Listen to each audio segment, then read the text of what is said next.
Hello बच्चों, आप आज क्लास 9th गृह विज्ञान की क्लास में अध्ययन करेंगे अशुद्ध वायु से उत्पन्न होने वाले रोग। मैं किरण सिंह, सहायक अध्यापिका, होम साइंस, राजकीय कन्या इंटर कॉलेज बादलपुर, गौतम बुद्ध नगर से।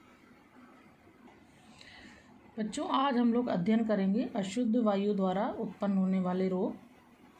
जब मानवीय अथवा प्राकृतिक कारणों से वायु में उपस्थित जो विभिन्न गैसें होती हैं उसका निश्चित अनुपात में जब कोई भी परिवर्तन होता है तो उसे हम अशुद्ध वायु या वायु प्रदूषण कहते हैं।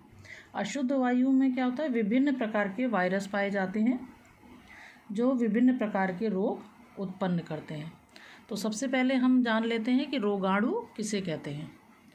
रोगाणु जब रोगी के खांसने, छींकने, मल मूत्र त्याग करने और रोग के कीटाणु शरीर से बाहर निकलकर वायु में मिल जाते हैं तो इन कीटाणुओं को हम रोगाणु कहते हैं।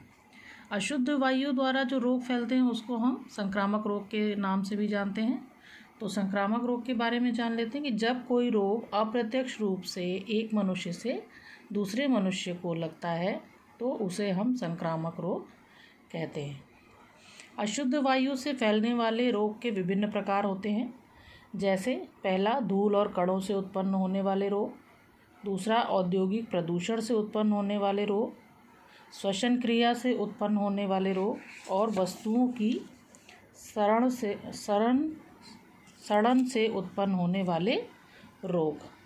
जैसा कि मैंने अभी आपको बताया कि विभिन्न प्रकार से जो है अशुद्ध वायु के कारण रोग फैलते हैं, तो इसका एक मैंने ग्राफ भी बना रखा है जिससे आपको समझने में आसानी हो। पहला जैसे मैंने पॉइंट इसमें ले लिया, धूल कणों से उत्पन्न होने वाले रोग। तो धूल कणों से उत्पन्न होने वाले रोग में कौन कौन से रोग होने की संभावना रहती है, जैसे आँख, कान, गला संबंधी रोग जैसे टॉन्सिल।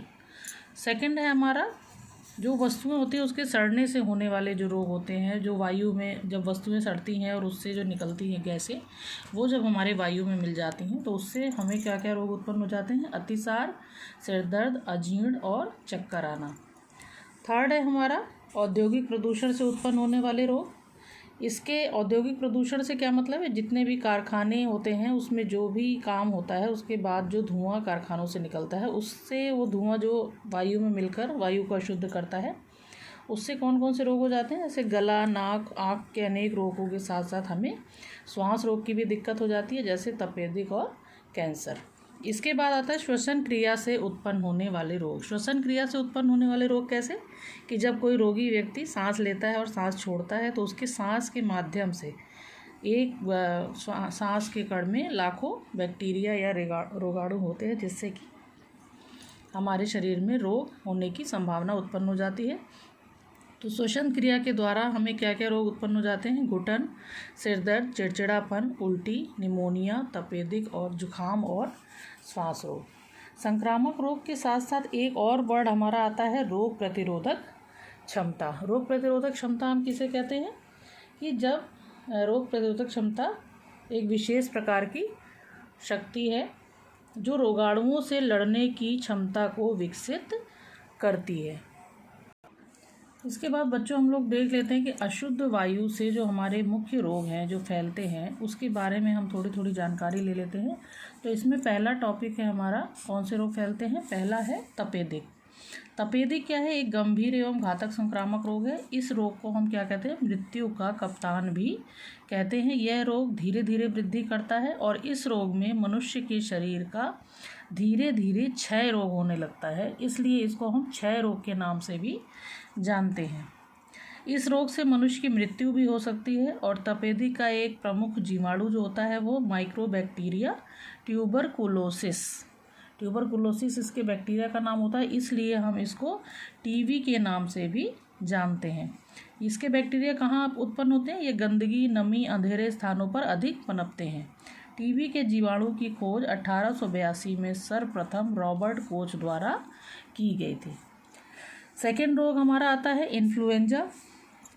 इन्फ्लुएंजा जो है वायु के संक्रमण से फैलने वाला रोग है। इसका संक्रमण इतनी तीव्र गति से बड़ी संख्या में लोगों को होता है कि लोगों को स्वस्थ होने का मौका जल्दी नहीं मिल पाता।